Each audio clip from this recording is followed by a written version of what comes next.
What's up, guys? Welcome to the Apple event for September 9th of 2014. My name is Crane Miller. I'll be providing commentary today, talking about what we're going to see for this event. We're just about to get it underway in a couple of minutes, so let's start talking really pretty much about what we want to see out of this event. I posted a video yesterday about what I really want to see out of this Apple event, and the main thing is that everybody wants to see pretty much a Apple iPhone 6. Now, what the features are going to have? Well, Apple really hasn't been have any major details leaked thus far.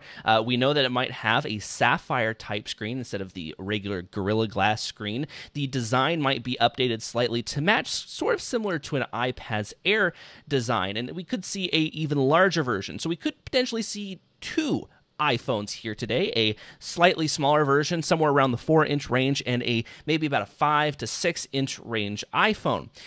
Other things that we really want to see here is let's see, what do we else want to see here? We want to see an iPad, a new iPad mini maybe, the debut of iOS 8. We know that's going to be coming out in the fall. We're probably going to get a hard release date today. What else do we want to see? We want to see pretty much those major things. We're pretty wary, though, on wearable technology, something that includes, the iWatch or something along those lines. But the event has started. We have an advertisement that Apple usually leads off with, and this pretty much will sum up the voice of today, what Apple wants to show. So the stream seems to be having some difficulties here today, so hopefully we'll get that through. It seems like a pretty knockout problem here, but they have started the stream thus far.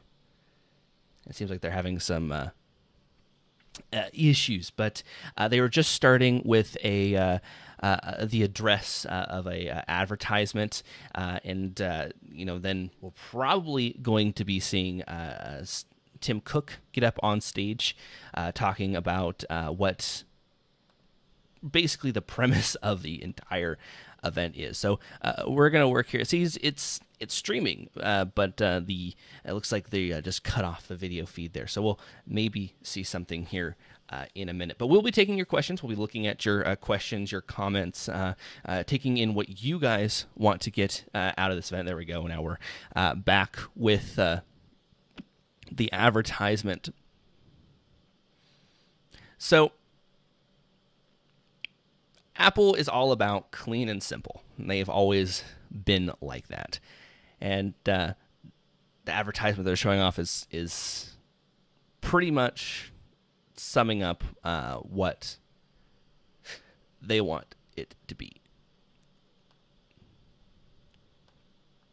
We're going to give the stream just another refresh here. It's lagging up a little bit because there's so many people watching this stream and tuning into the stream just like we are. So we'll try to keep continual coverage. You guys will also be able to hear it in the background, or I've made it so that you guys can hear it in the background while we are talking here and having a lovely discussion, hoping to see the new iPhone 6, maybe a larger iPhone. Who knows? The iPhone 6 XL maybe is what they'll call it. But we're still in the middle of this advertisement that Apple is showing off, which uses that forced perspective thing when you, bring your stretched out text, but then when you look at it from an angle, it doesn't look so stretched out. Apple always does super good with their advertisements. I'm always very pleased to see them. They're pretty cool. So that pretty much rounds out that. Having a huge applause for Tim Cook now as he gets out on stage.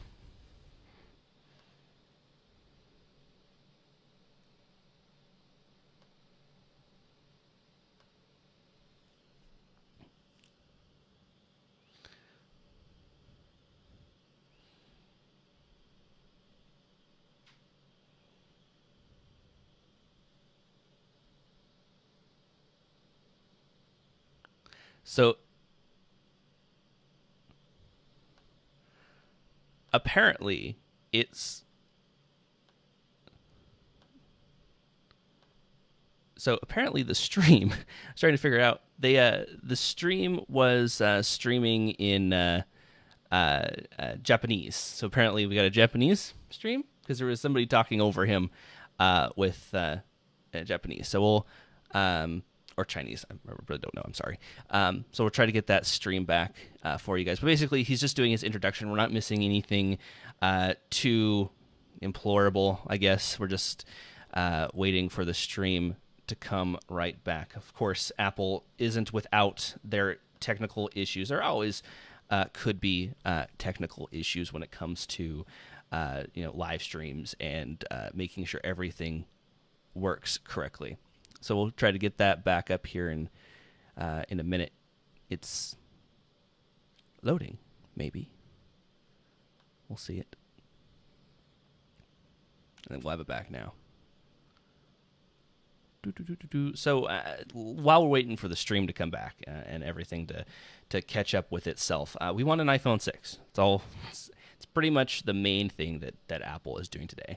We could be seeing a new iPad, including an iPad mini, and a new bigger iPad. It's been about a year since that has come out. So Apple is about on a year cycle when it comes to having devices out, including iPhones, iPads, so on and so forth. So I don't see them changing that anywhere in the near future. So I would think that we are going to see a new iPad today, a new iPhone today, and we could, I'm going to say a big could, see something upon the wearable side, whether that's going to be a watch or maybe it's going to be some sort of like pedometer. We don't know yet because we've just kind of talked about this in wearables. We've not really talked about this in what we're actually going to see.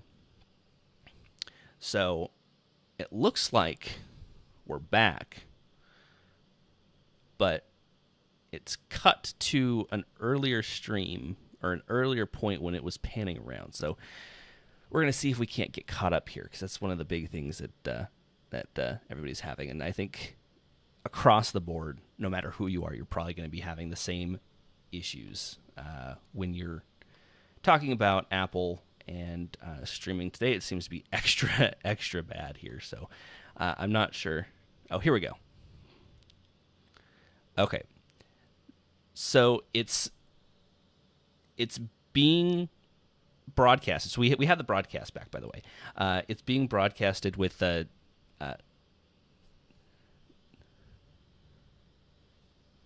so like I said, we're the Japanese kind of is talking in my ear as well, so it's a little bit weird, but I'm trying to listen to Tim Cook.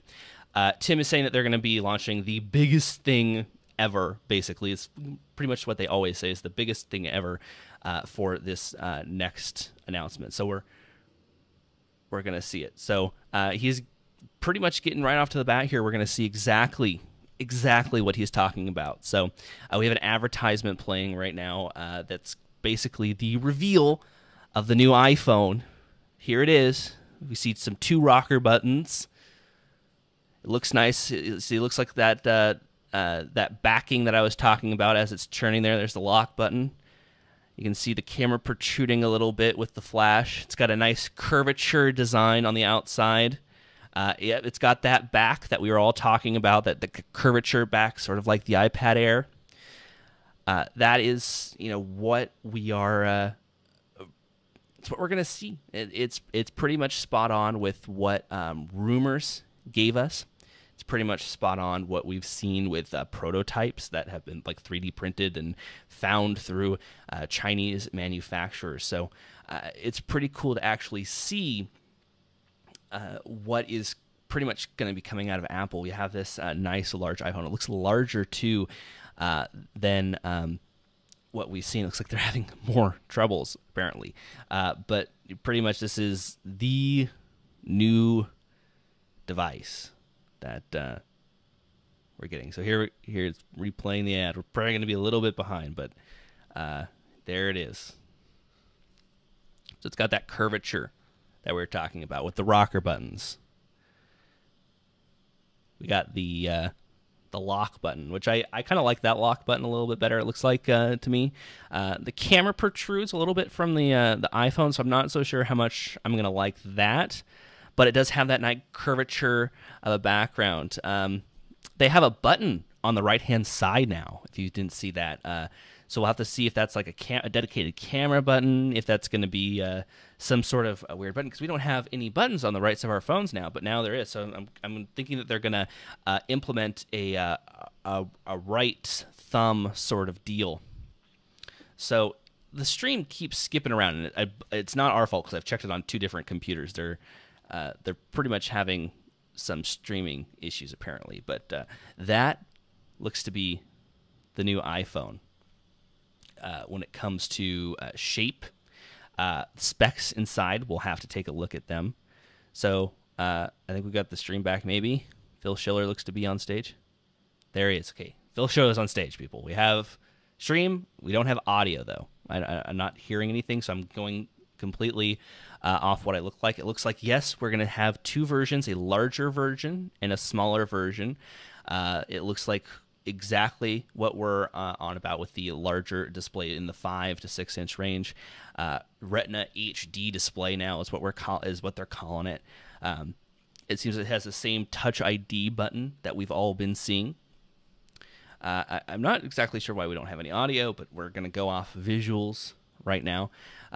They've got basically Phil Schiller right now is pretty much showing us off what the display is made of. It's pretty much Apple's tactics to see, to explain how their devices are. So I now have audio back. It's still the Japanese person talking in my ear, but we'll talk about it.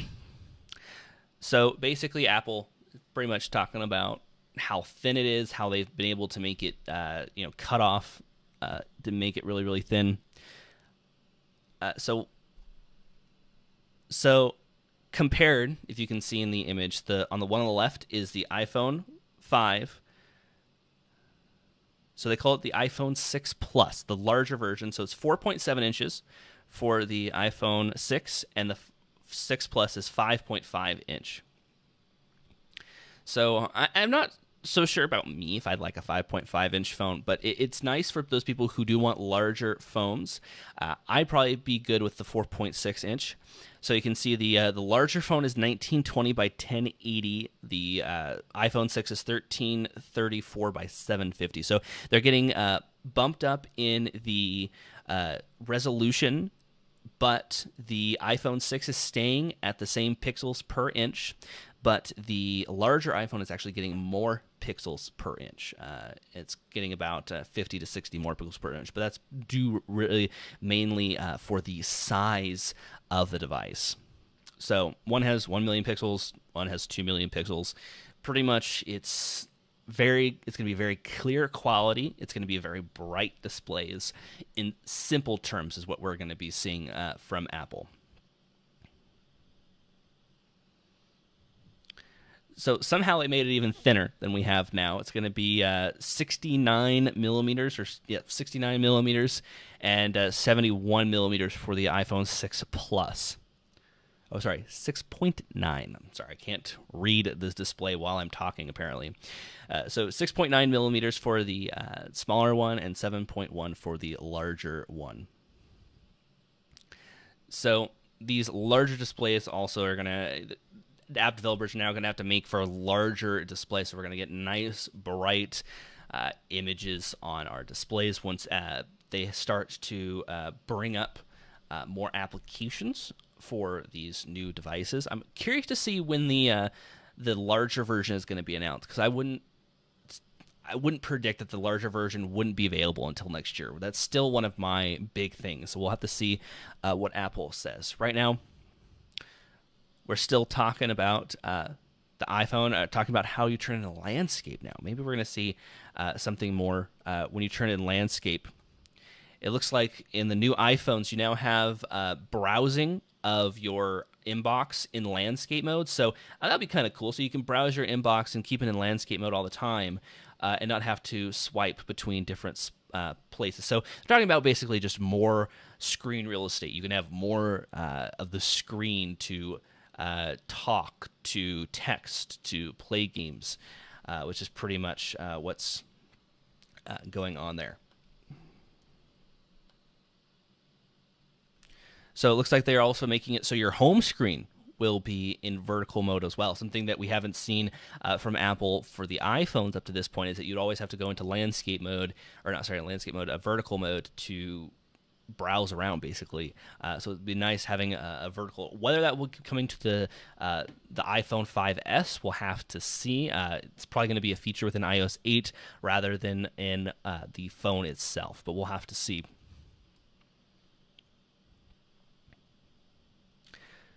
So pretty much he's just talking about the gestures and using the gestures that are available with the iPhone and making it nice and smooth, and that display and how you want to have it slightly curved, because it is a slightly curved display. They want to basically show that off. So it looks like Apple just killed their stream. Like Apple just killed everything. Interesting.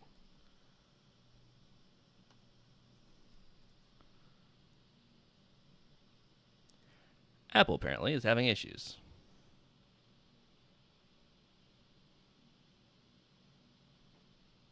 So Apple is having issues with their audio streams apparently, and just looking at the chat, there we go. Okay, so we're back up with the display.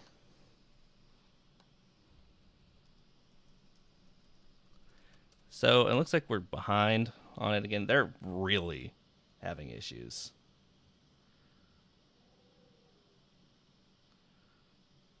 They're really having issues. It's not a very good day for Apple, especially if you want to be looking at this. So it looks like, aha, it's back. I got it. So now they're talking about apps. Phil Schiller is talking about applications for the new iPhone. Pretty much what we're probably going to see is that they're going to bring in a scaling for applications that don't get updated right away. So they will be able to take advantage of the larger displays while still being able to pretty much retain quality. So that's what we'll see for applications. With every new iOS update, it usually will take iPhone developers a while to get their applications updated. They do have early access to the apps, but it can still take a long time development-wise if they need to rebuild, if they need to extend, to test out. So don't expect any amazing iOS 8 quality applications within, the first couple of weeks. You might see something after about the first month, the first 2 months. But for right now, I wouldn't think that we would see anything looking good, basically, until we get into a month or two down the road. So now Phil Schiller is just going on and on about why these are the best phones ever, and they have basically the A8 chip, which is the next generation of processor. Of course, it's 64-bit. That came in with the iPhone S. Talking about how it has 2 billion transistors, which is basically, it allows basically for better processing, for better working on the chip base. So while the chip is smaller, it's got more transistors. Basically, technology is allowing these things to get smaller and smaller and smaller. Pretty much they're just rattling off all of the performance statistics, such as a 25% CPU, 50% GPU. Talking about the performance, it will be, of course, every next iPhone is going to be outdoing its predecessor with its performance, allowing for better graphics, allowing for, blah, blah, blah, blah, blah. We're going to see all of that stuff. It's going to be pretty much, it gets twice as fast. It's even more than twice as fast every time you get a new generation of the iPhone. I mean, Apple really isn't known for these small incremental updates. They're usually major updates, and that's why they have big events for this, is that they want to show off all of these big updates and pretty much show off, hey, look at this cool thing that we have. Like the stream keeps breaking again. It's going to be the same issue if you were to try to stream it yourself. It's just that so many people are trying to stream it, and Apple is and the team that Apple has to get this going isn't doing its job apparently. But yeah, that's the iPhone 6. We'll have a full recap at the end of the live event. We'll talk about the iPhone 6. We'll talk about any other new products. We're probably going to get a view at iOS 8. So we're going to have to fit in a video there talking about all the new features of iOS 8. So don't worry if you missed this video, if it's lagging out too much. We'll be back pretty much when the event is over with a recap, so you can get all that you need to know ready. So if you want the iPhone or not. Looks like we're back now. So talking about their partners, gaming partners, it looks like for so basically they're talking about all of these companies they're bringing on, talking about their partners. They started to do that recently. I've really started to see that they've started bringing on their partners, talking about applications, pretty much filling extra time. So we're taking a look at a game called Vain Glory by Super Mega Evil Corp, I think is the company name that they decided to bring out. So they've are demoing it on a new iPhone. I can't tell if that's the iPhone 6 Plus or the iPhone 6, but they are demoing a game which looks pretty fantastic. I mean, the graphics are pretty spectacular every time they debut games. So it's pretty cool, pretty nice. So it looks like the game is something as a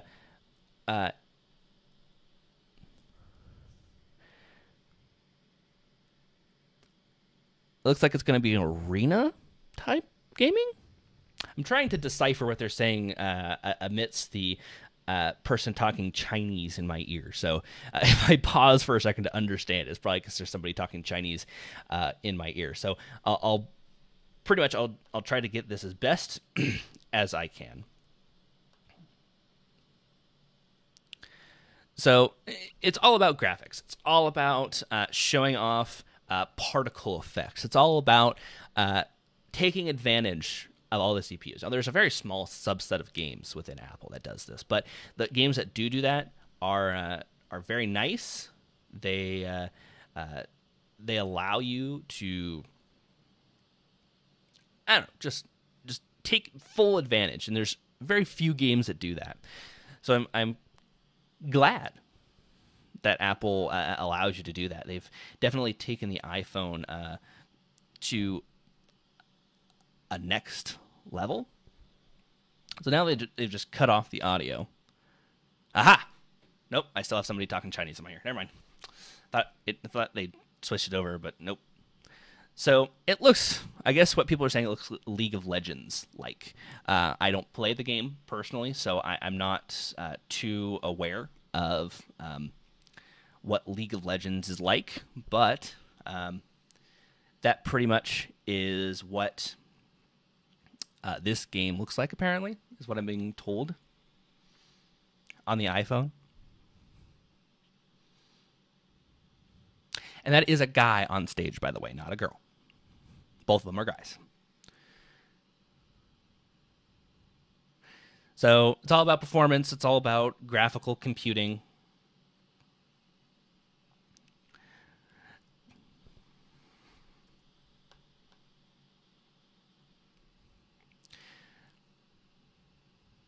So that's Vain Glory.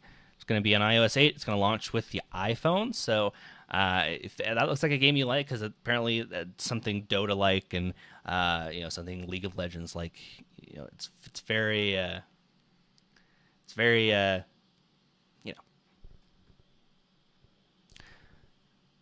So Apple is just basically just wants to show off what's possible with their iPhones, what you can take full advantage of. Because this is not only a marketing campaign for people to get their devices, but it's also a marketing campaign to get developers to come and develop for the platform. Apple has a very wide user base when it comes to applications. It has a very wide user base when it comes to developers as well, and they want developers to create great applications. So this is not only a marketing for Apple to consumers, but also Apple to developers as well. They've also bumped up the battery life, it looks like, and I don't know how you can do that when your devices get so thin. And so you can get, looks like 16 days of standby with the iPhone 6 Plus, 10 days of standby for the iPhone 6. If you're listening to audio, that's 50 hours versus 80 hours. So you could almost, I would say you could almost go 2 days without charging the phone. And that's, that's something that has been very interesting to me. We started out with these, dumb phones that you could not charge for 3 or 4 days. But now you have an iPhone where you got to pretty much charge it every night or every, 12 hours. And so Apple is trying to compensate, and they're bringing up the battery life a lot more than we've seen. So the next generation motion processor will also be coming around, the M8. This motion coprocessor is basically everything that goes from, the motion of your phone to the tilting degrees to your altitude, stuff like that. So it allows your phone basically to track your workouts and your activity. So it's pretty much you can turn your phone into a pedometer. It's on you all the time. So why not? So pretty much we're going over the specific features, relative elevation, of course, showing a dashboard, showing of your elevation. So that'd be cool on your hiking, so you can maybe see, how high you really traveled when you're going up a mountain, maybe. Apple has been huge with Nike, and they're always mentioning the Nike running app and what it can do for you. They've been huge partners with Apple, Nike has. So we now have advanced wireless. Of course, LTE, giving fast speeds. They say that you can get up to 150 megabit per second. So whether you're going to get that from any of your cellular providers, we'll probably have to see, but it is capable. Supports 20 LTE bands. That means you can use it pretty much on any LTE-based carrier. They're working with 200 carriers, so it will probably be available in your country as well. And a new technology, voice over LTE. Yes, this is something of a hidden thing that we've kind of been wanting to see from the iPhone. People were kind of talking about it. Basically, it's talking over LTE to people instead of talking over the normal 2G service or 3G service. Looks like in the U.S. we'll get it on Verizon, AT&T, and T-Mobile. It has Wi-Fi 802.11ac, which we've already seen on their laptops. I've got a laptop right here that's got AC, but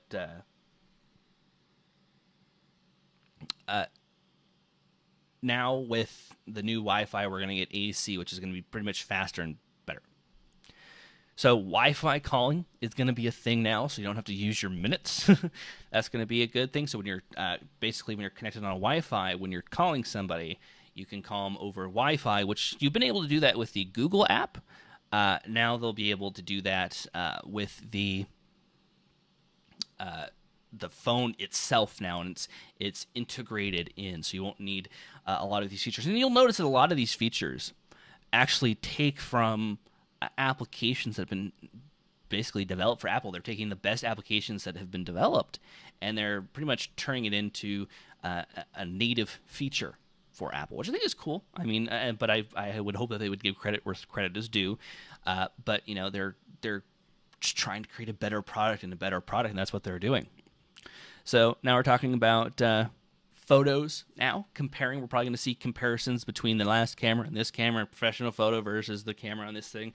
And pretty much, I believe at least, that any images that you take with the iPhone, it really depends on your situation. So you can't really say, well, our camera is better, because in this situation, maybe it'll be just as good.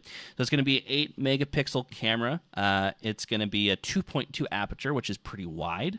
It's a good thing. And they have a new sensor apparently inside that's going to allow you to focus better. Call this focus pixels. This is something that's already in DSLRs today, where they have a specific pixel inside of a processor that allows for focusing, better focusing. And we already have this with DSLRs. We're now going to see this with Apple.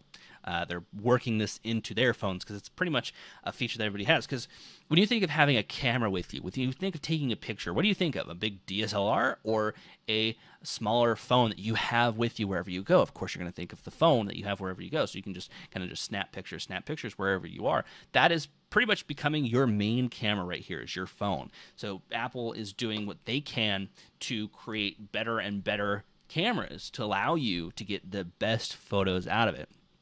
Now, I'd like to see maybe a 1080p front-facing camera. That'd be kind of cool. I know they updated it to 720p, which is pretty cool, but 1080p will have to see what they decide there to do with it. So we're seeing these photos that are taken with an iPhone.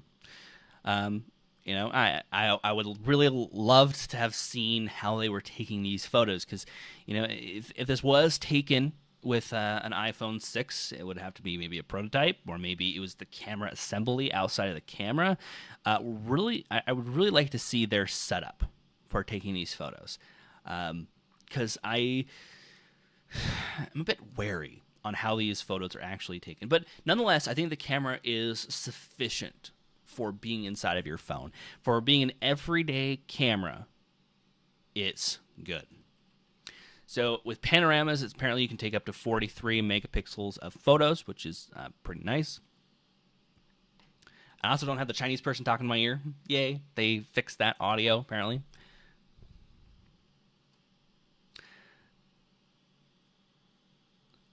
So basically, they're making up names for things, and basically image signal processors, what they're talking about is basically processing the image to make it look the best, which I would rather do that on my own, but that's me, not Apple and everybody else. I'm a bit of a person who wants to do that myself.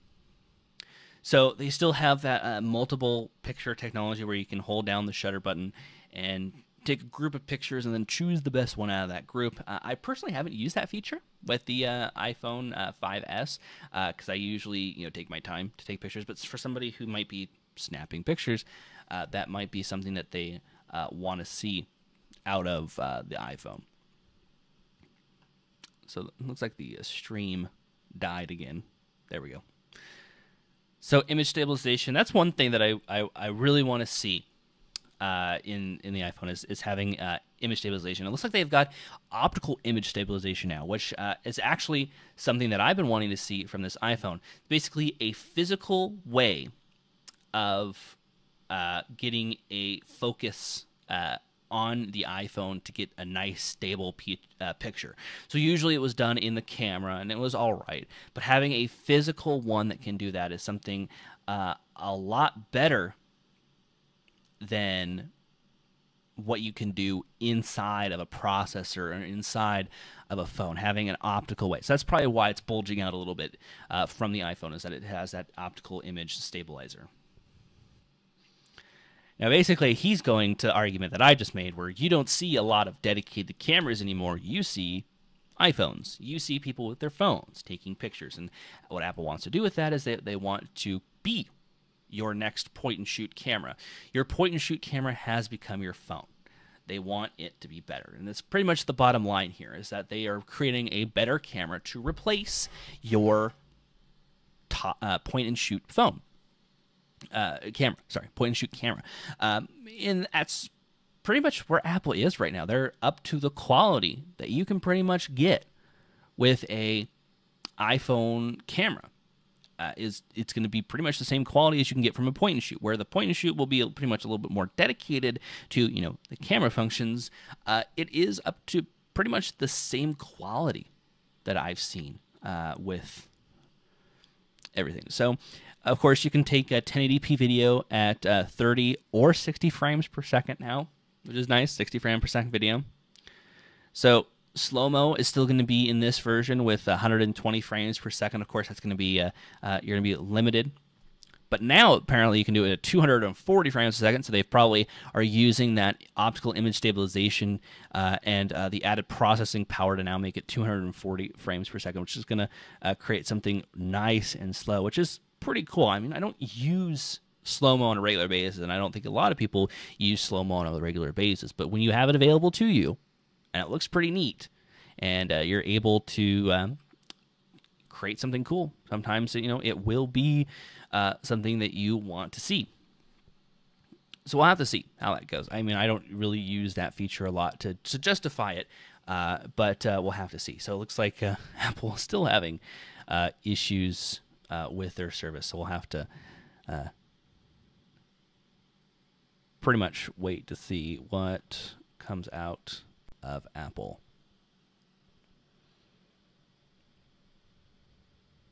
Maybe. Well, we'll talk about it. Basically, Phil Schiller is just going to go over all the small little features that you can get out of your iPhone. I mean, the main ones are there. You can use it to call. You can use voice over LTE, which is something that everybody's pretty much starting to switch to now. You can have a more dedicated camera now with the optical image stabilization, the added quality of the camera. You can replace it with your point-and-shoot camera, basically. You can also have a larger screen with that Touch ID.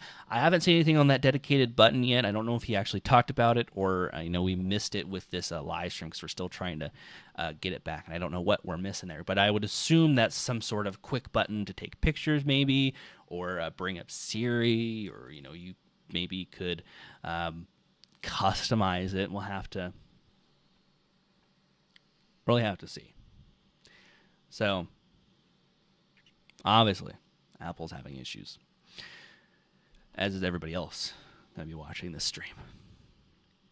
So pretty much, my predictions were pretty much spot on. We're going to see a larger iPhone. It's going to have more features. There we go. Now we're back with more HDR videos. Basically, we're still in camera stuff. So we didn't miss too much. Of course, it will be launching with iOS 8, so I would assume that they're going to launch iOS 8 when the iPhone launches, or pretty close to. So now we have another advertisement here for Apple. Or is this the first advertisement? Yep. So that is something that I think is pretty cool, is that you can share audio, video. You can basically, Messages is becoming a WhatsApp type message application. So it's not just text messages in the Messages application. You can also add videos and audio messages, and you have rich media inside of those text messages now, showing pictures, showing maps when you're told something. So it's kind of cool. The dashboard on the phone, I don't really use it that much, and I don't think people really use it all that often. But they're expanding that, allowing more rich media inside of it, allowing you to customize it a little bit more. So you might use it a lot more if they're allowing you to customize everything. So now they're basically going everything that we've been told about iOS 8 at the last meeting at WWDC. So you're allowed to use now Touch ID to unlock applications. So instead of typing in a passcode, a secondary passcode in an application, you can now use Touch ID. They've got new designs. The camera's HD. They've got the new processor. The coprocessor is in there. The voice over LTE. They've got a list that goes just on and on and on and on. And we'll touch over the major points when I do the recap video. But that's pretty much what you can see from the next iPhone, the iPhone 6. The iPhone 6 Plus is what they're calling it, the iPhone 6 Plus. Of course, they've got their own Apple-branded cases, which are still in that silicone type design in multiple colors. Leather cases as well. They introduced that only a couple years ago, and they're still producing them. So the iPhone 6 will come in the space gray, the silver, and the gold. So now we're getting a cost. So on 2-year contract, the iPhone 6 will be $199, like we've seen for other phones as well. So it's pretty much the same price points as we're going to see: $199, $299 for the larger version, and $399 for the even larger version. So they're doing a 16. So it's a 16 gigabyte, a 64 gigabyte at the mid level. So at the high level, we're probably going to see 128 gigs. Yep. So at $400 on a 2-year contract, you get 128 gigs, with $299 being 64 gigs. So here's the 6 Plus now. So it comes in space gray, silver, and gold, like we've seen. It's going to be at $299, $399, and $499. So it's bumped up about $100. 16 gigs. It's going to be 16 gigs. It looks like 64 gigs and 128 gigs. So it's going to be the same storage on the home front. The 5S is going down to $99, of course, and the iPhone 5C is now going down to free on a 2-year contract. So you have pretty much that lineup. So if you're 3 generations behind, you can get a new iPhone now. So here we go. September 19th is when they're going to start shipping. So in just 2 weeks, it looks like. So that will be in the U.S. and 8 other countries. You're going to pre-order September 12th. So if you want to get that date locked in, September 12th is pre-order. So they're going to try to be in 115 countries by the end of 2014. So it could be in your country if you are watching internationally by the end of this year. iOS 8, we're probably going to see being launched right around the iPhone. It goes from everything from the iPhone 4S and on, including the iPad 2 and on as well, with the iPad minis and the iPad Air and the iPad with Retina display. It'll be available September 19th. So you'll get it a day before the iPhone the iPhone 6 and the 6 Plus get released. So now you have a timeline, basically, of what you're going to be seeing and where you're going to be seeing it at. Tim Cook looks to be back on stage now. So that basically wraps it up for the iPhones. Now, come on, iPads. Let's go, iPads.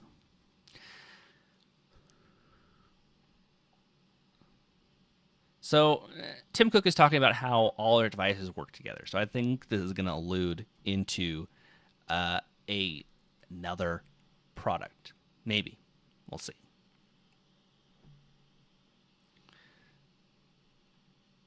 So pretty much Tim Cook is going on and on about how they want to make, bigger or better and bigger and stuff like that. So it looks like we got a nice advertisement of the gold iPhone. Still want to know what that button does on the side. I think we missed that.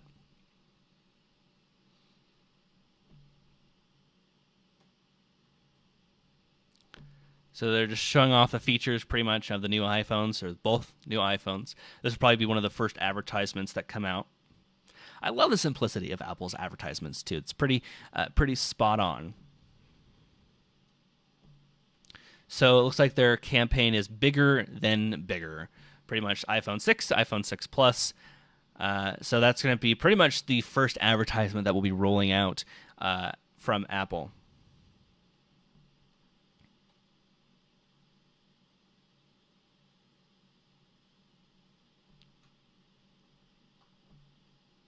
So apparently the advertisement featured Justin Timberlake and Jimmy Fallon doing their kind of musical thing that they've been known to do, pretty much.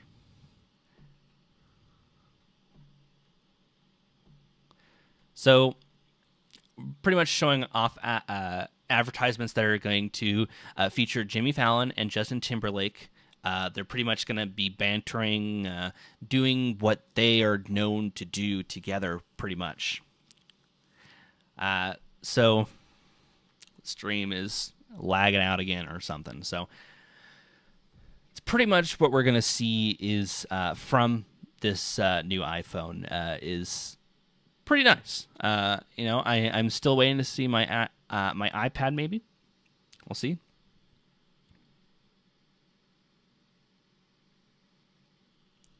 Uh-oh. He's wanting to talk about an entirely new category of service. What is this going to be? Wallet. A wallet. Uh-oh. Let's see what we're going to get here. They want to replace the wallet. Come on, stream. This is not the time to be... They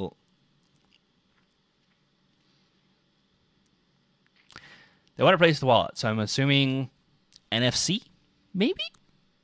A digital card? So they're talking about transactions and all that stuff. So I wonder if this is going to be more pointed at consumers or businesses. So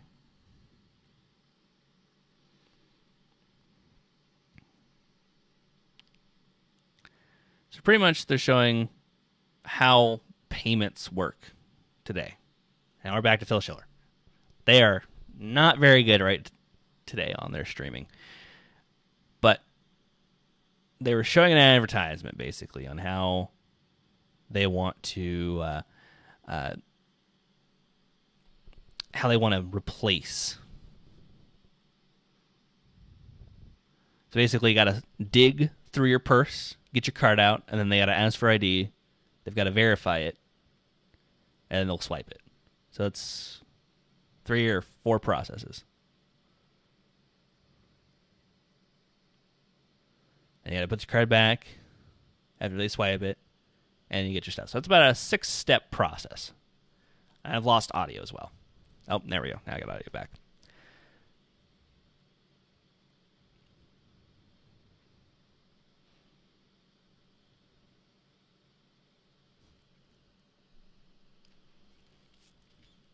So basically, they want to. They basically just want to create a better and more secure system. Is what it's looking like. You're talking about exposed numbers on your card. You know, you have that exposed numbers on your card, the magnetic strip. So we're probably going to see something NFC related. So we're probably going to see something along those lines. So I think Apple is going to try to lead replacing credit cards, or the plastic cards, not credit cards, just blue plastic cards. So a mobile wallet. What do you have in store for us, Apple? What's Apple? Apple. Never seen anything like this coming from Apple. They were probably leaking iPhone 6 to keep us distracted. I'm still interested though to see what this is going to entail.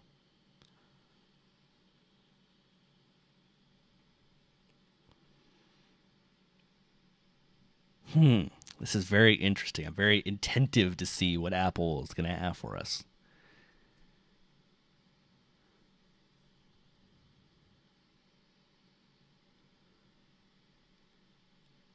So they're calling it Apple Pay. Interesting. Okay, Apple Pay. Are you a physical thing? Are you a digital thing? What are you?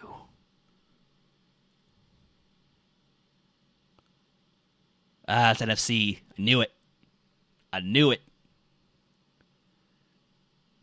It's NFC. I knew it. We were talking about it. That was one of those hidden things that people wanted to see. It is here. So, pretty much, it looks like you hold your phone up to the device. You also put your thumb on the Touch ID, so it will authenticate your Touch ID plus the NFC will pay for it. So now we're getting Eddie Q to stage to describe more about it. So this is kind of cool. I agree. Plastic cards with magnetic strips and their codes on it is something that people have have long wanted to replace. This is going to be something interesting, calling it Apple Pay. It's pretty much NFC technology is what it is. NFC technology plus that two-factor authentication with having your Touch ID. So the iPhone, it looks like the iPhone 6 will get Touch ID with it, or not Touch ID, excuse me, NFC with it, and Touch ID will use them together to secondary authenticate you. So it uses Apple's secure Touch ID to encrypt it, and it will then use it to basically authenticate on the Touch ID, which would be kind of cool. But if you're going to use this, you have to be very security conscious. So you'd want a secure password set up on your phone. You'd want to make sure that you have your Touch ID set up as well. So if your phone ever gets stolen, you know that it probably won't be broken into. And Apple has, of course, done their part in pretty much to get it out of the way. So apparently, to add a card, you take a picture of the card, then it redirects you to the bank, it verifies it, and then it will add the card. So it's another secondary authentication. This is kind of cool, but also kind of scary. iPhones are one of the probably most stolen things out there.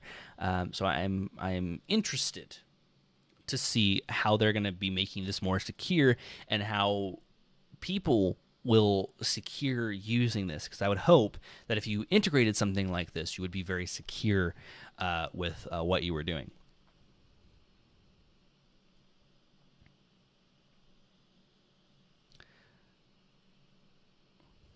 All right, so pretty much what he's talking about is how when it's connected to your bank account, it's connected with a unique number to your bank account. So it's not your debit card number. It is your number that is only associated with the iPhone. So you can easily detach it and basically call up your bank and detach it. And the saying that you're using an encryption and allowing one is basically when you do a transaction, that transaction card number basically is going to be a unique number that is only used once per transaction. So if you go to Starbucks and you buy a drink, it will get one account number when you pay with your debit card. But if you go to Safeway or something to buy groceries and you use it as a payment system again, it will use a different card number basically when you swipe it there. So they're trying pretty much to become as secure as possible.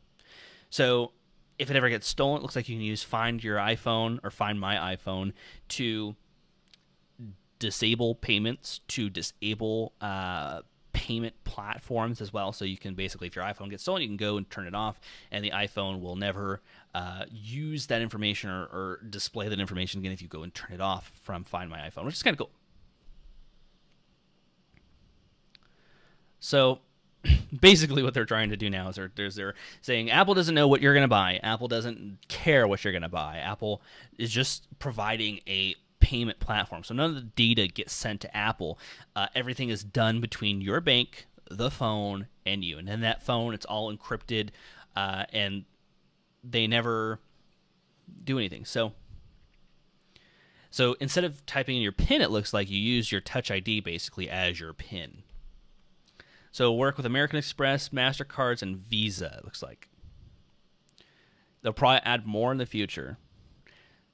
So they're partnering with Citi, Bank of America, Capital One, Wells Fargo, Chase. It's basically all of the big banks. So they're going to pretty much partner with them to be able to add it to your phone. So if you have it at an obscure bank that isn't partnered with them, you probably won't be able to add it. But that might come in the future. This is, of course, just the launching. So basically, what they're saying is that they're partnering with all these big stores as well to make sure that they can get you the product and be able to use Apple Pay. And apparently, it keeps switching back and forth. So you can be able to use it at McDonald's to buy your burgers, because everybody wants to buy their burgers with debit cards and credit cards. So basically, any place where NFC is available, you'll be able to use this. And they're also partnering with them to allow you pretty much to basically sorry, excuse me. They're partnering with these companies to get NFC technology at the registers, is what they're saying. Of course, since Apple owns Disney, or no, now Apple does not own Disney. Never mind. All right, well, it'll be rolling out to Disney. So basically, these retailers will be rolling out with this NFC technology and be supporting Apple Pay. So now, what about online payments? Well, that's pretty much how I buy stuff. I buy stuff online, usually by Amazon. Amazon Prime rocks. So let's see how they're going to tackle online payments.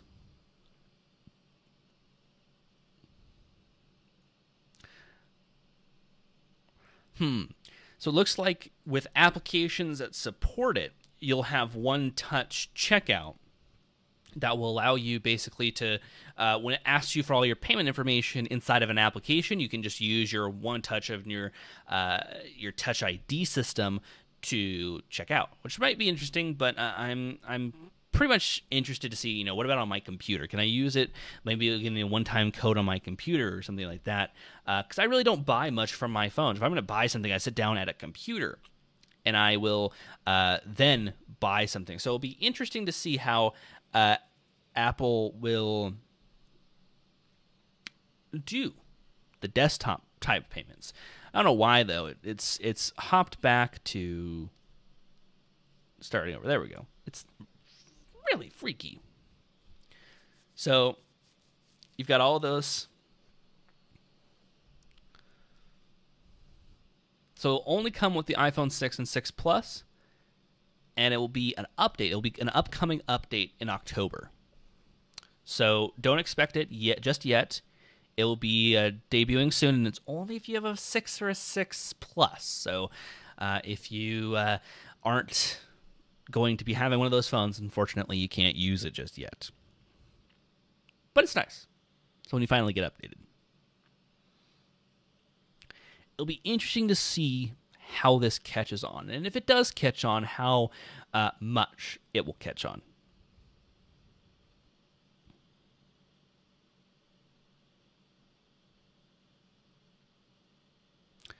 So I think Apple is going to have one more thing.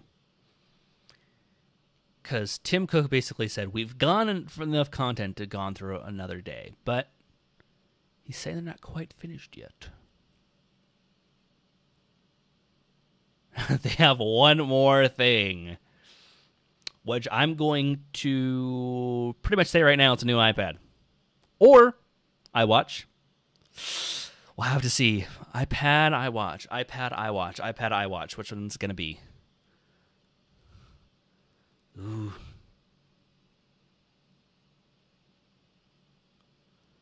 Trying to see what he's alluding to here. Hardware, software, and services.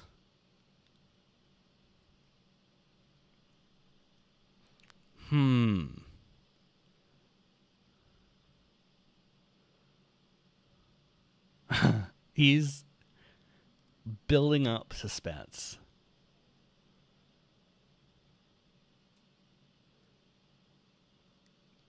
Okay, so he's alluding to the new products. I'm going to say iWatch.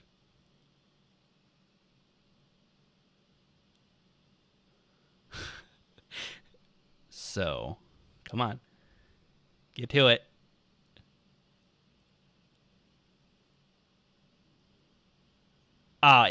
The stream paused. All right. People are getting excited now. So here we go. Here we go. What is it going to be? Intensity. Hold for it. Hold for it. We got a worth. iWatch. Called it. I can tell right now it's an iWatch. Woo! iWatch. iWatch. We're getting an iWatch. All right. All right. It looks nice.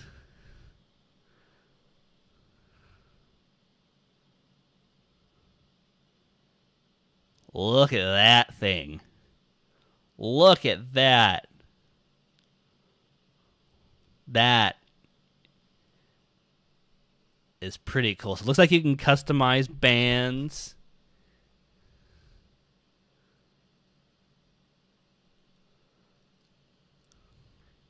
I want it. All I can tell myself is I want it. I want it, I want it, I want it. And it's got that sapphire glass. Oh, that looks cool. It's got a little kind of twisty wheel, it looks like. And they've got this kind of magnetic holding. That'll be interesting to see. That. Oh, it can be gold. Oh, they're calling it the Apple Watch. Okay. So they have fun designs if you want it to be fun. Or they have metal bands. So it looks like they've got pretty much endless possibilities. That is cool.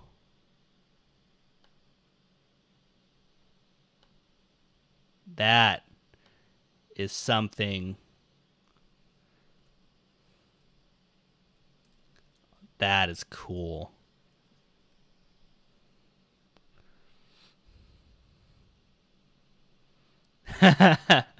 It is the Apple Watch, and people have been waiting for it, and we finally have it. It looks like it's Apple Watch, not iWatch. It's an interesting design. I'll tell you that. It is an interesting design. I won't go any further than that. Because I don't have it. I'm not going to be able to, won't test it out until I can actually get it. Yep. It's called Apple Watch.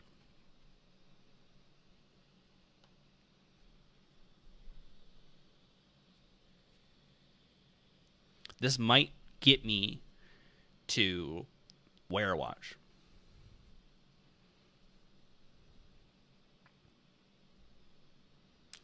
So basically, they've made this to be the creme de la creme of watches. So it's going to be very customizable, it looks like, with different bands. So you can choose fun bands, you can choose, women's, male bands, whatever you want. It looks like you'll be able to interchange that how you want.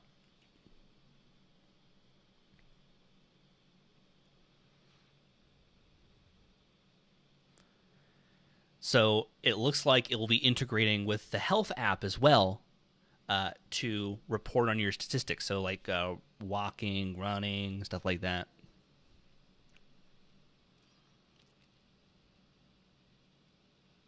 So we'll have to see what they're going to put in this iWatch. It looks pretty hefty for right now.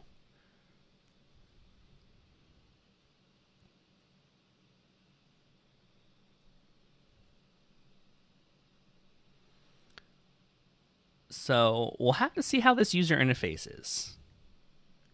It's going over user interface right now. We know that Apple has that all touch interface, but for a watch, for having it on your wrist, it's got to be small. So they have done something interesting. It looks like with that little scroll thing on the wheel on the side. So we'll have to see how they're going to bring in a user interface. This is something that I've been wanting to see is how they're going to integrate a user interface into this and how you're going to be able to navigate it. Because I think that's one of the most crucial things. Navigation of a watch, it's a tricky thing. So they've got to get it right if they want this to go well.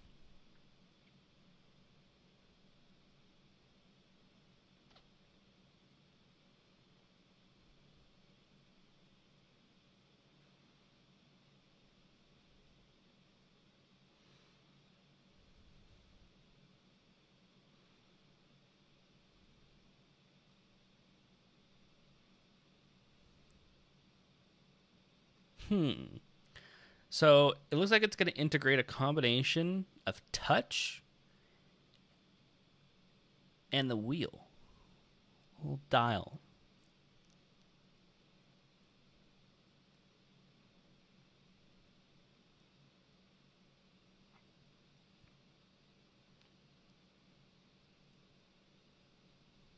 Interesting. Interesting. So they're going to use the wheel basically for all of your navigation, is what they're going to be doing.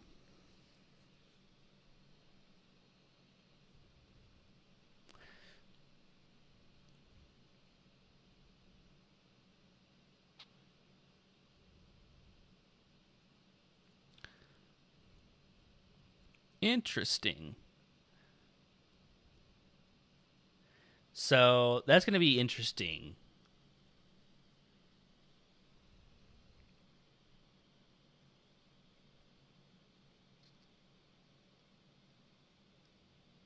So it's a combination of the dial turning plus pushing in and out, basically, of the dial to go to the home screen to browse through.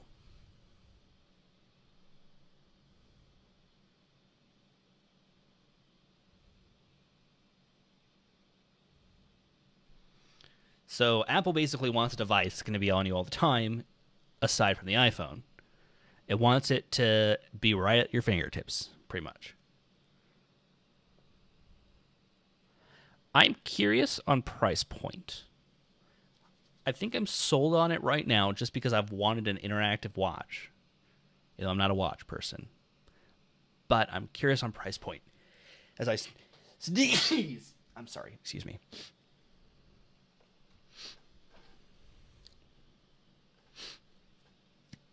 So Johnny Ive is going to be given a hit with his one-of-a-kind new thing.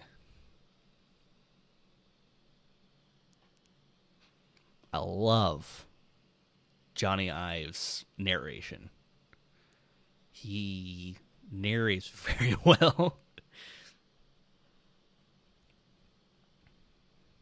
He knows how to sell a product. I'll give him that.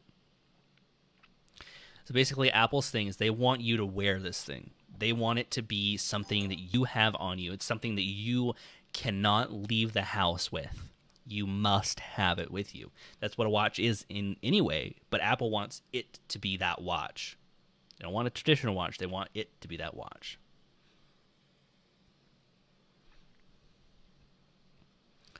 So it's going to be interesting.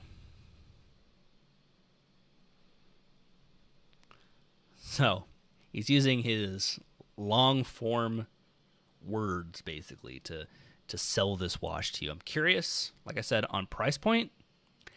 I'm also curious on battery life.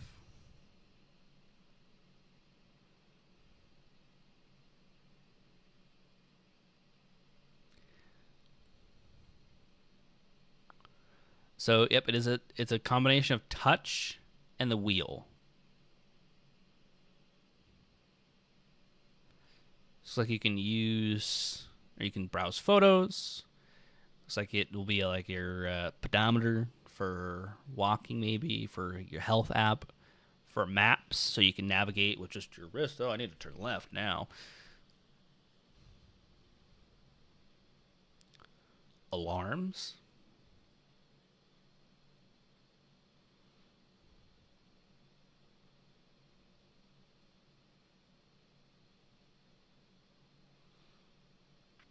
Control your music, view your calendar. This is very interesting. I'm very excited. I'm giddy with excitement right now.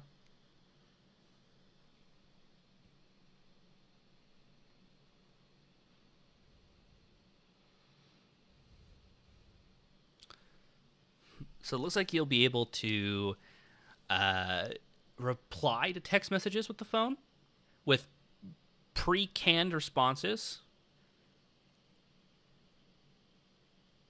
or with emotions, or dictating via Siri.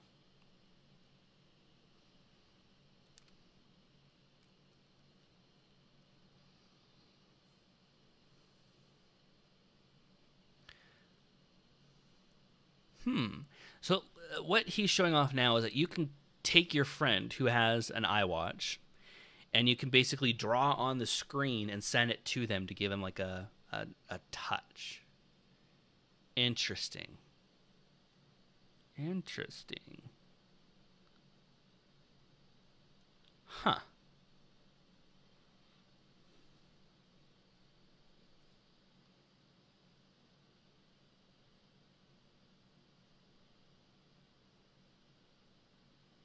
So it's still sapphire display.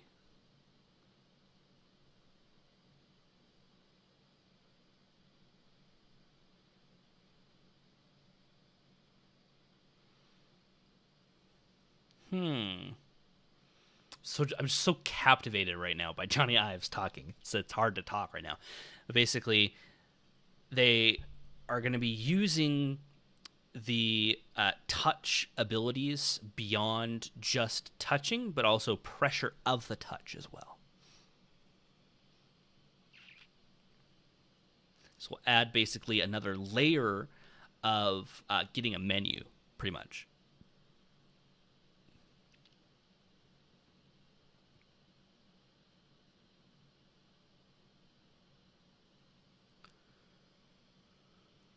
Huh.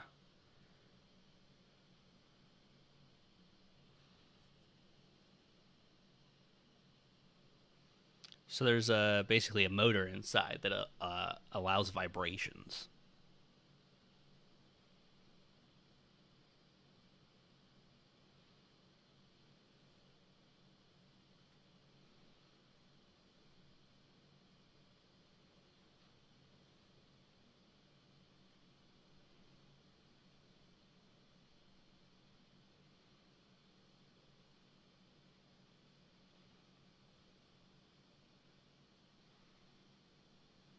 Interesting.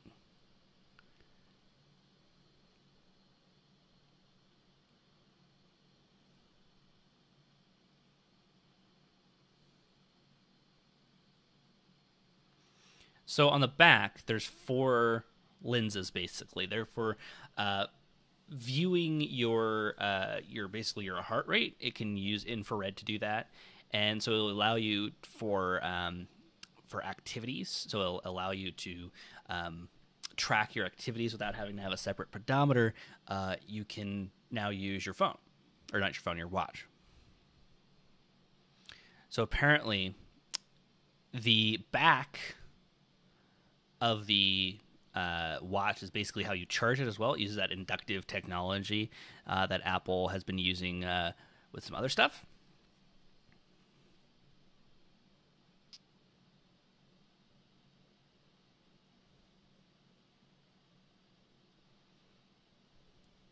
So it'll be interesting to see what kind of watch faces they'll have available.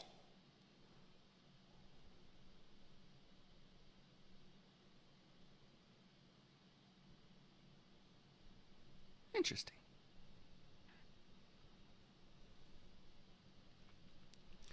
All of this stuff, still concerned about battery life.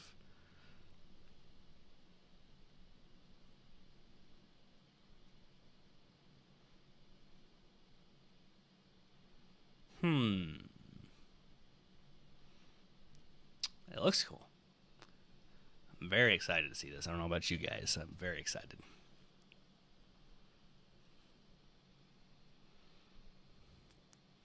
So you got alarms, you got world clocks, you've got weather right there on the phone.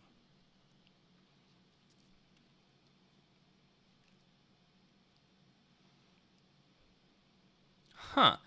So adding straps, it's basically that little button press at the bottom, and you can basically slide it on and off.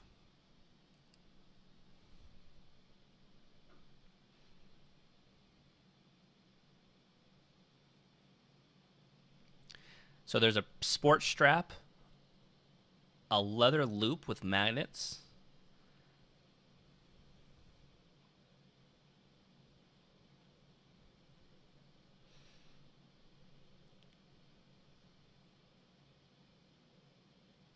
So they've got a leather modern buckle.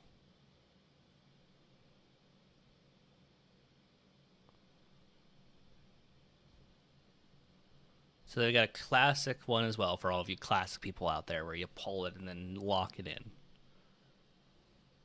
And they've also got stainless steel links as well.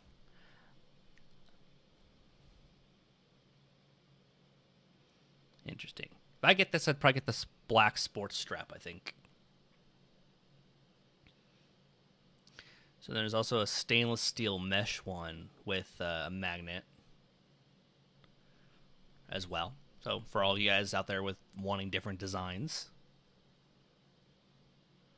So it looks like there's a smaller and a larger size, depending on if you want a larger or smaller one, depending on the size of your wrist. Interesting.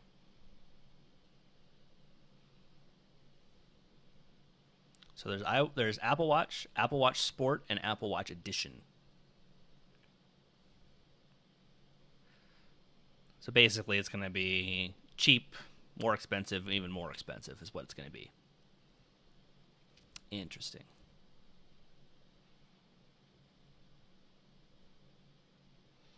So this is the Apple Watch is basically going to be. It looks like the between the two, maybe.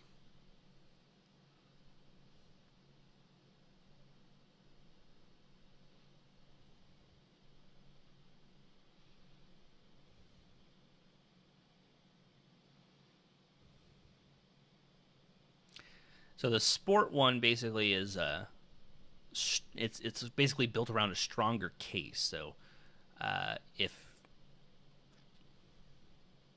and then for all of you people with money out there, there's the Apple Watch Edition, which is basically it's gold plated. It's interesting. Interesting. Probably just get the Apple Watch. Probably don't need the sport. That's personally my opinion, though. So, Apple Watch. What do we think about it? Is it something that you would want? Are those features that enlighten you enough to want to get this? And are you going to get it? I haven't been a watch person, but this, might make me get a watch. I mean, it's something that allows a color screen with customization, with doing it what you want to do. The thing with watches is that, it does pretty much one thing. But having the ability to interface with your phone, to reply to text messages, to anything like that, I'm very excited, pretty much, to see this. So we'll have to see what price points are, what battery life is like, stuff like that. So I'm sure Tim will now tell us all of that. Tim is fairly excited, it looks like, on this, and people are, at least people in the audience, receiving it very, very well.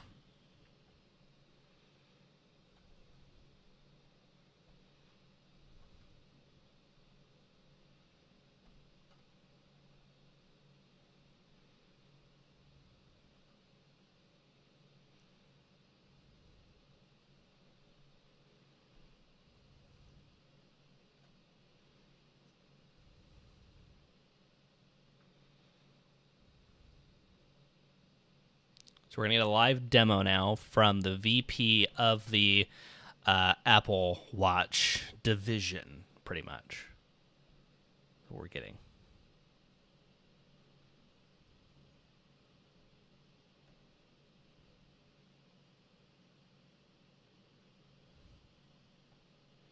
It's hard to show off a watch on a stream.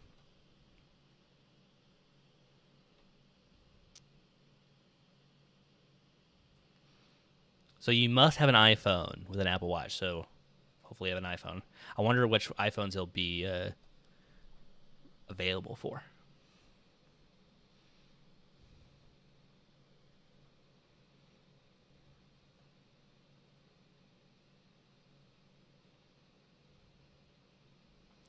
I really like that application screen.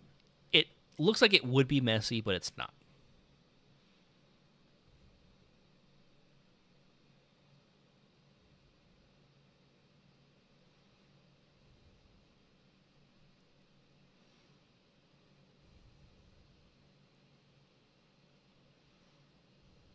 Interesting. So you can arrange that as well, basically putting the apps you want where you want them.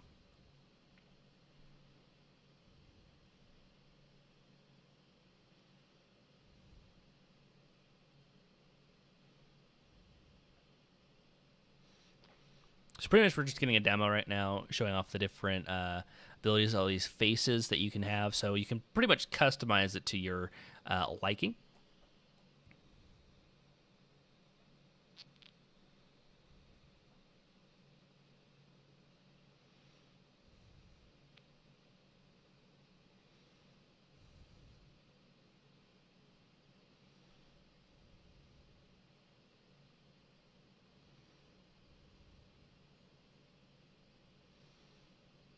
So not only can you customize the watch abilities, but you can also even deeper customize it with customizing the elements that are on the watch face. So you can really pretty much make it what you want.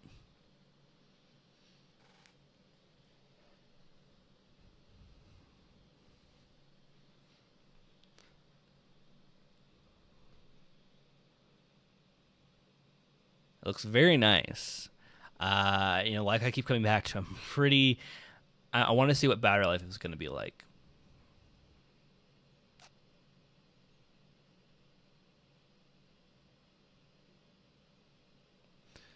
So it's all flashy. I mean, I won't lie, that's all what it is. But pretty much flashy.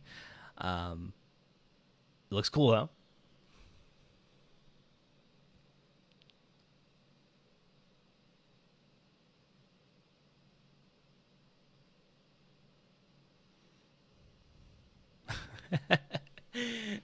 It looks cool, and it looks like it will be something that people would want.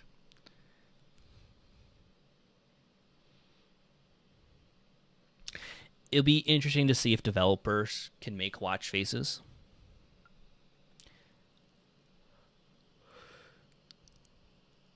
Because we really haven't seen anything about.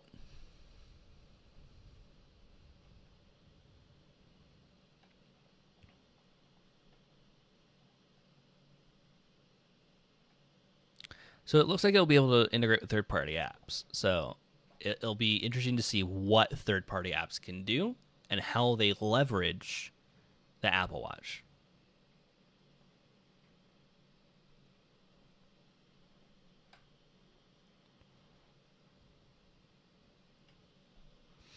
So you can use the watch to control the music from not only your phone, but also your Mac as well if you're playing it with iTunes. So it allows you to control, which is nice. Because, if your phone's in your pocket with your headphones, you can look at your watch, play, pause, go to the next application. It's very nice. And, of course, classic Coldplay for Apple. So you have all the common controls that you would think of right there on the watch.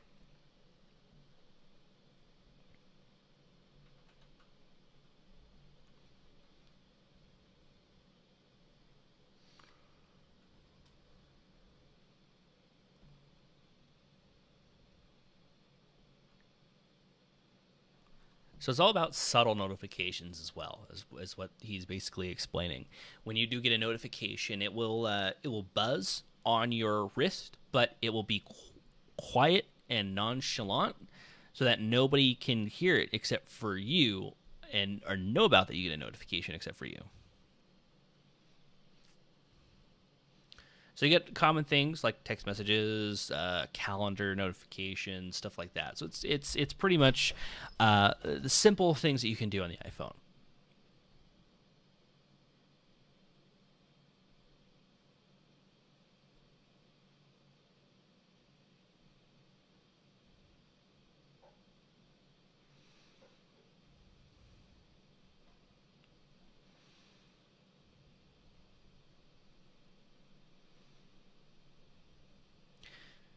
So it looks like the watch will analyze the text. So if it looks like it's asking you a question or something like that, it will make it a quick response.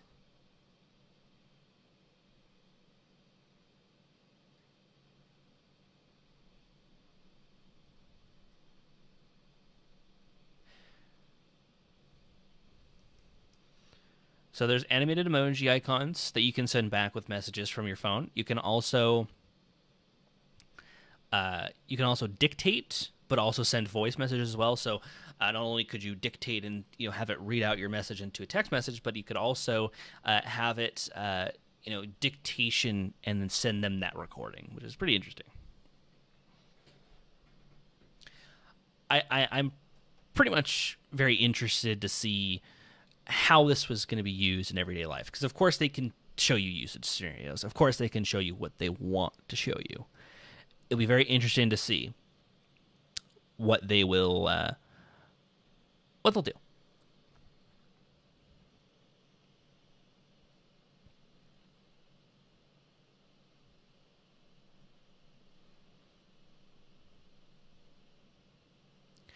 So Siri is integrated into Apple Watch as well, as along with other third-party applications. So you can use all the parts of Siri within your watch, and it will connect with your phone.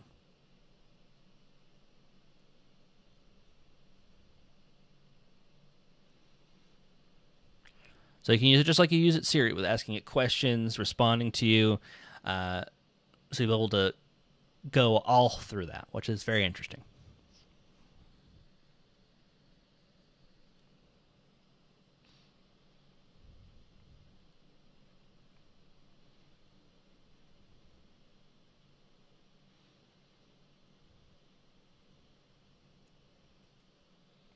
Now, this is a feature that he's about to show off that I haven't been.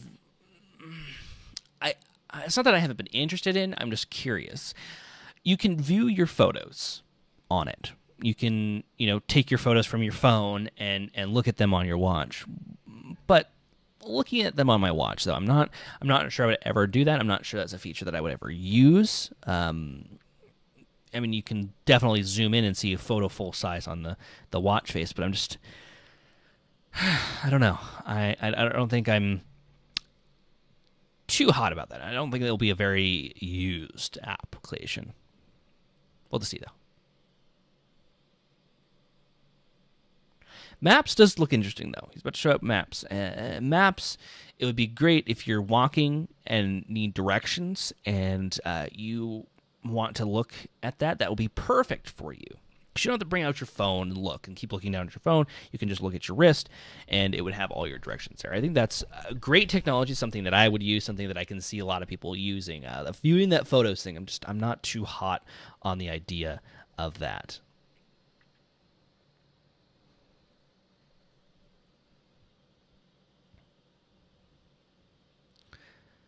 So Maps also allows you to search by places around you. So not only can you get directions, but you can search places around you, such as finding places like grocery stores, places to eat. You can find that right on your watch. It would be interesting as well, because you don't have to go into your application, maybe open up Yelp, open up a phone. So it'll be very interesting to see how they do this. So I think this is a very good complement to the iPhone 6 and the iPhone 6 Plus. I think it'll work great with those. I think it's something that would work perfectly with it. So it uses those walking directions, which is good.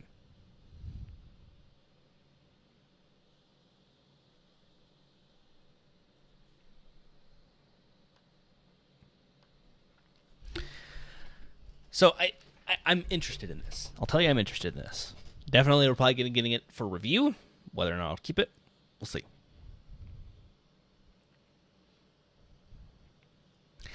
For now, I'm excited.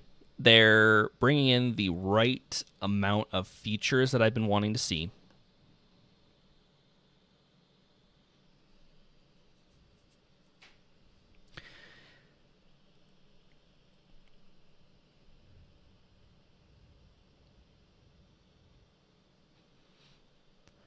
I want to see whether the phone will integrate with the watch or if it'll integrate with your phone. But you also use that digital touch communication.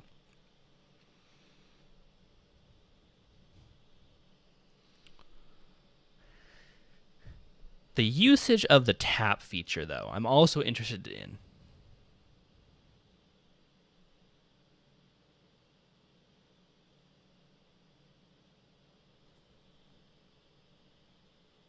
I like that particle effect that it gets. It'll particle out, which is cool.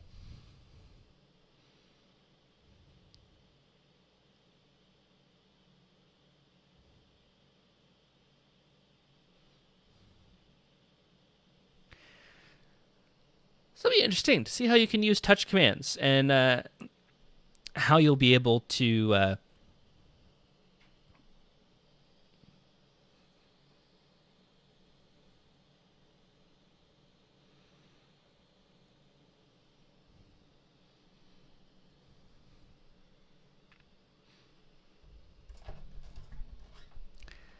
So, along with this touch feature, it looks like, is that you can then use that vibration feature to basically feel each other, basically, so you can hear their heartbeat. So I'm very interested in this. It looks interesting. I'm excited to see where Apple will take this, how it will pretty much go in the market with what they're planning to do with it.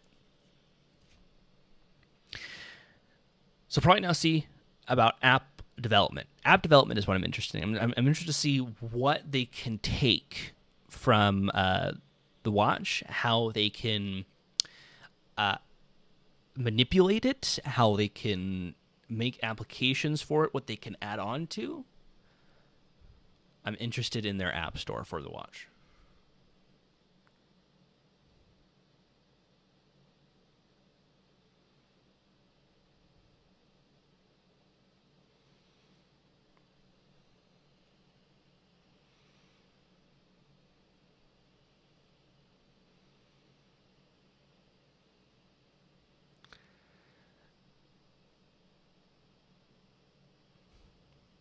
So now we're getting into the developing side, is what I'm getting from this. So developers will be able to take their abilities to send notifications. Developers will take the abilities to show you notifications on the watch. I'm going to be very wary of this because I know there's a lot of iPhone applications out there that will send you push notifications that are pretty much spam, like be sure to like us, or why don't you come back and play the game. I don't like those notifications. I like real actionable notifications that I want to see. So we'll have to see how it combats that, to see if, in new applications that people will make now in the future will overuse the notification system. So we'll have to see that. I'm interested in it. You'll be able to use this for traveling. You'll be able to use this for checking into hotels. So it'll give you all the information that you need to know pretty much on maybe your upcoming travel or your next flight, or checking into your hotel right on your watch. That'll allow you to check in, see when your flight's leaving, stuff like that. And a new application they were talking about is City Mapper and Pinterest. It will allow you to use the integration, basically, of the watch to get the most out of it. BMW is making an application that will allow you to find your car. Might be interesting. But only for you BMW people. Honeywell will integrate with their products to allow you to control the temperature in your house, to control lights. Nike will have integration as well. So you'll have a lot of initial integration, but we'll probably see a lot more a couple of months down the road. So don't expect anything right off the bat with the iWatch in terms of really in-depth applications. Those will come later as soon as they get access and they can start building applications, because the app development process does take a while. So we'll have to see how they do that. It's going to be an interesting thing to see how they can take pretty much the abilities the watch can take and how they can make a good interface to it. So I'm very interested to see what they can do with this and how they use this pretty much to encourage people to use the watch. I would venture to say that it will be very interesting at the start, but probably won't catch on until the next generation of the iPhone.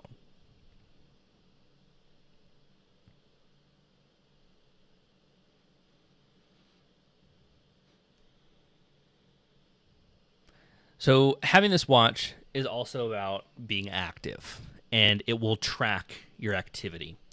It will allow you to pretty much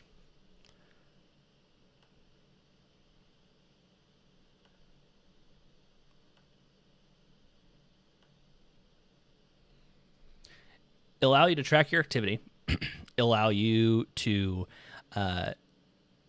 track your workouts as well. And that's something that we've seen already with the abilities of the new health kit.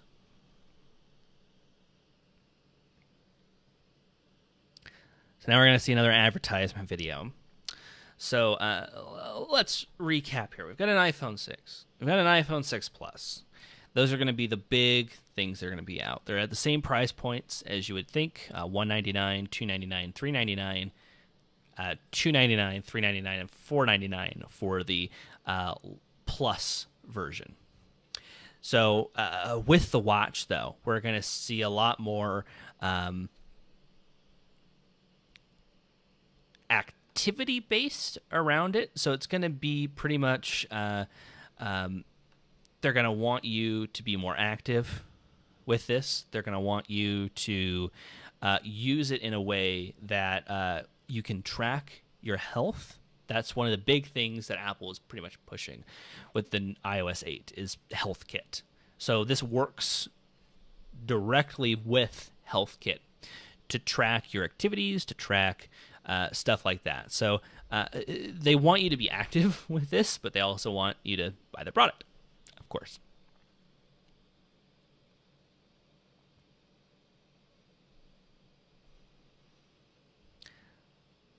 So there's the activity app that they're really pushing that we're seeing right now, which it basically gives you goals for standing and moving and stuff like that to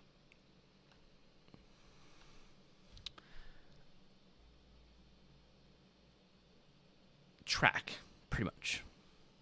It's interesting. I feel like a broken record, but it pretty much is, you know, a continual thing.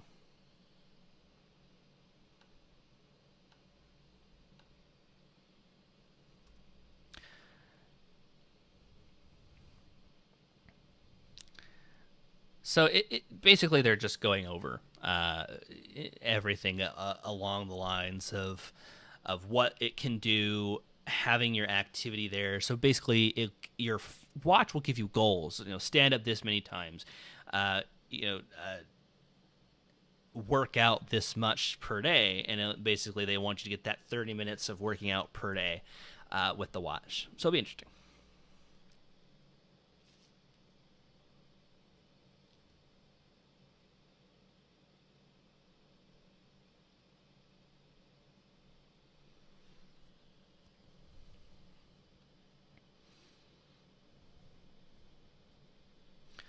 It's all about activity. Is what they're doing. I think that people will. The design of the Apple Watch will. I'm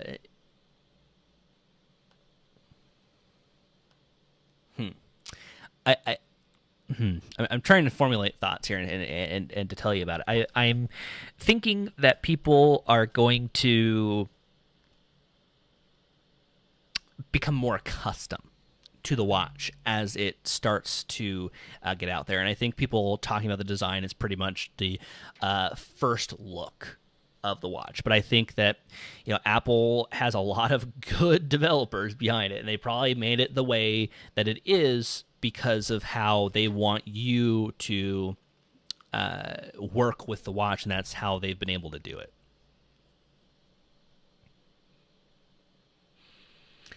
Yeah, one thing that I am interested to see is how waterproof it is. Of course, maybe you can't, go swimming with it. It'd probably be a bad thing, and I can almost guarantee you can't go swimming with it. But you'd be able to, get it wet if you're washing your hands in the sink or something along those lines.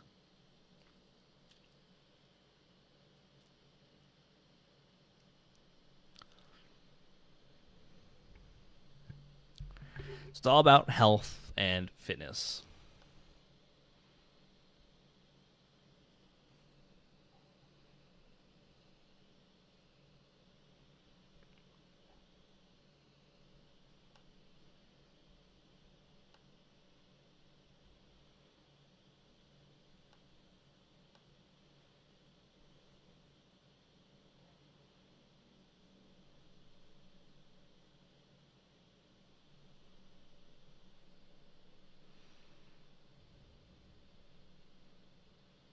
So pretty much, Tim Cook is talking about how he uses it and how you can use it. It'll definitely be a usage-based scenario device. Whether or not you can use it as you want to use it is going to be how you use it. Probably didn't make sense. Basically, if you get an Apple Watch, it's going to be a usage-based scenario on how you use the watch. Whether you only use the watch face, whether you only use it to reply to text messages, it's going to be a use-by-use scenario. And having the ability to integrate with the iPhone is going to be something that is going to be very interesting to see. Is going to be something that people, I believe, want to see as well. So it works from the iPhone 5, the iPhone C, the 5S, the 6, and the 6 Plus. So you'll be able to use it pretty much from the iPhone 5 and up. So pretty much, if you have an iPhone, you at least have an iPhone 5. And if not, you can get an iPhone 5 for like $99 or free, so on a 2-year contract. So you should be okay on that part to use that. So the inductive charging looks cool. I'm still interested to see with battery life. I haven't seen anything on battery life yet.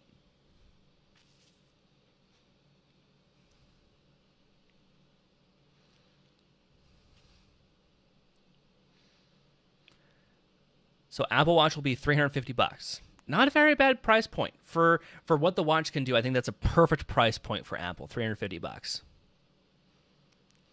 And it will be available next year. So it won't be available soon. It'll be next year. Like I pretty much was predicting that we wouldn't see, if we did see an iWatch, we probably wouldn't see it until 2015. So that's pretty good.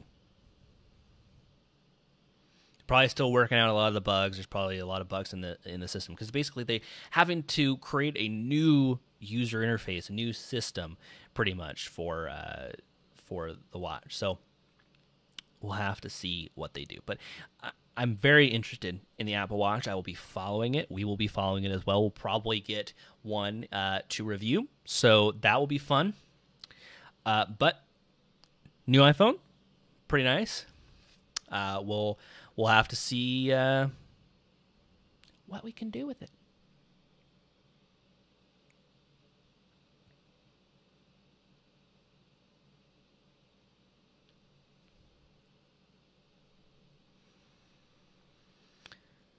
So the iPhones, I'm very excited about. They're thin. They've got that new design that I really like the new design. I think it's nice.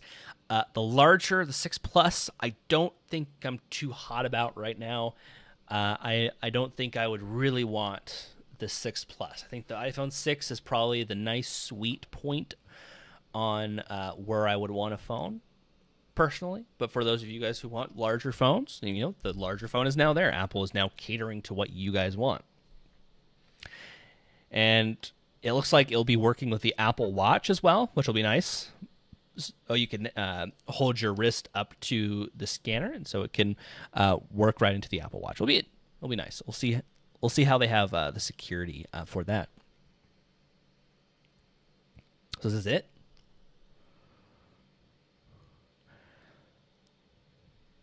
So pretty much, it looks like Tim Cook's wrapping up.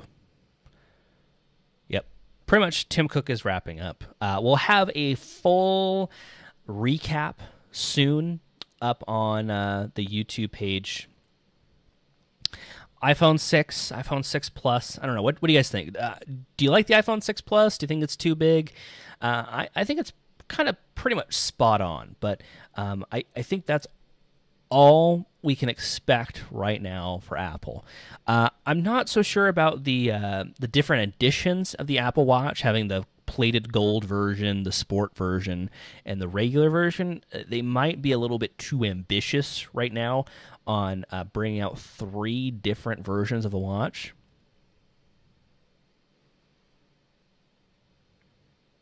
So we'll have to see. But Tim Cook just said he has one more thing he wants to talk about.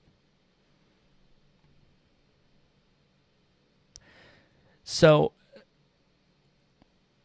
we're talking about music. So I wonder if there's like maybe a streaming service, maybe? Subscription streaming service? We'll have to see. Looks like we've got one more thing, apparently.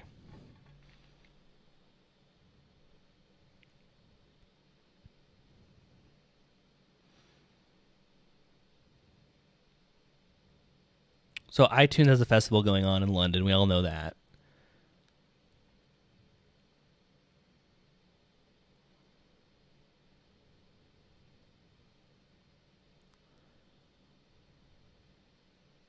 So it looks like they're just setting up on stage to have music. So we'll probably just have a musical performance as the as we wrap up here. But we've got iOS 8 coming out very soon. We've got the iPhone 6, the iPhone 6 Plus. We've got the Apple Watch coming out in 2015. So the big thing right now this month, iPhone 6. So Apple has had a huge relationship with U2. So we'll have to see if they're going to come out and perform.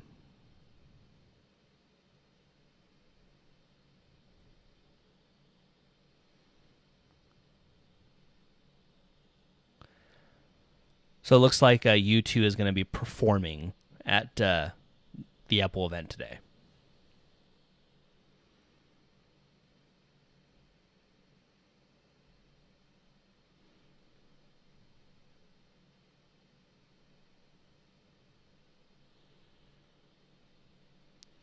So, pretty much, that's all the wrap-up we have here, and they'll probably wrap up here in a minute as well. So let me know what you guys think. iPhone 6, iPhone 6 Plus, Apple Watch. Do you think they're being a little bit too ambitious with 3 different versions? Do you think that the iPhone 6 is going to hit the right points that people want it to hit, especially with being larger, especially the large version of 5.5 inches? Is that going to be too big of an iPhone? Is that going to be too small of an iPhone? Let us know what you guys think. That pretty much is going to wrap us up. I mean, U2 is playing in my head. Of course, I can't stream that because that is definitely going to be caught by YouTube's copyright, and this video would get taken down instantly. But that pretty much is it for us. It's a wrap-up, pretty much, of everything I have for you guys today and everything Apple has for us today. So thank you guys so much for watching. Be sure to subscribe to this YouTube channel. We've got tons of technology and gaming-based content on a daily basis, so check us out. Be sure to hit that subscribe button. We'll have recaps later today, so be sure to watch this YouTube channel. We'll have recaps on all the stuff. We'll put opinions on it, and we'll see what we can get out of that. So thank you guys so much for watching. My name is Creighton Miller. I'd like to thank you guys for sticking with us. This has been a great turnout for the live show, but we'll leave off with U2 and them playing. So thank you guys for watching. We'll see you in our next YouTube video.